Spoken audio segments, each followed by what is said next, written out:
My name is Dominic Guarini, and I became a pro wrestler because what else was I gonna do after watching Hulk Hogan tape when I was 4 years old? I came from a background of competitive Brazilian Jiu-Jitsu prior to this, and my goal was to become a world champion in that. In my time doing Brazilian Jiu-Jitsu, I spent a lot of years kind of in the IBJJF circuit, also doing some ADCC, which is one of the larger grappling federations out there. A lot of this time I spent there at Blue Belt. I was at one point ranked top 10 in the world in no-gi Brazilian Jiu-Jitsu through the IBJJF, which is kind of like the top sanctioning body. I was ranked top 25 in the gi. It was just a lot of competition, a lot of training, a lot of hard work. I 100% do think it's helped me excel in pro wrestling. It's helped me excel in a number of ways.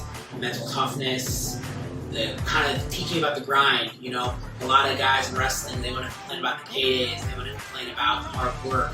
But when I was grinding in jiu-jitsu, there was no paydays, all hard work, you know, paying my way to tournaments, paying my way for travel and lodging at these tournaments with very little to no payoff besides a piece of hot metal at the end. After about 7 years of trying that goal, I kind of just figured out that it was never going to happen. So I kind of went back to an original, which was pro wrestling.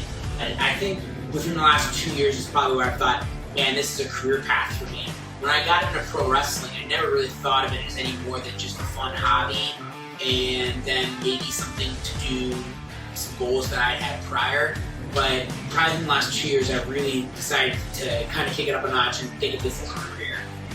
My favorite independent wrestler of all time is Kevin Steen. And he was debuting on Raw. He had already done some stuff, but there was a Raw in Cleveland where he was in a segment with MGK of all people, and he powerbombs MGK off the stage. And that night was the night I decided to kind of pursue pro wrestling. And I looked up the schools in the area, and it came down to a couple, and AIW was one of them. Small world type stuff. One of the guys that I trained jiu-jitsu with his sons, I actually have his sons as jiu-jitsu coaches. I asked him, he was a professional wrestling referee for many years, and I said, hey, where do you think I should go? Should I go to their school at AIW?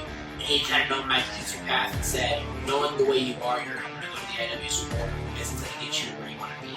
I mean, this is a tournament, right? And, you know, how did I get ranked top 10 in the world in no-gi Brazilian Jiu-Jitsu? I won some tournaments. I competed in tournaments, and I did very well. So I think that, you know, the tournament experience lends itself, you know, in any kind of realm. You know, whether it be, you know, team sports, individual sports, or professional wrestling. That's pretty simple, man. Just protect your neck.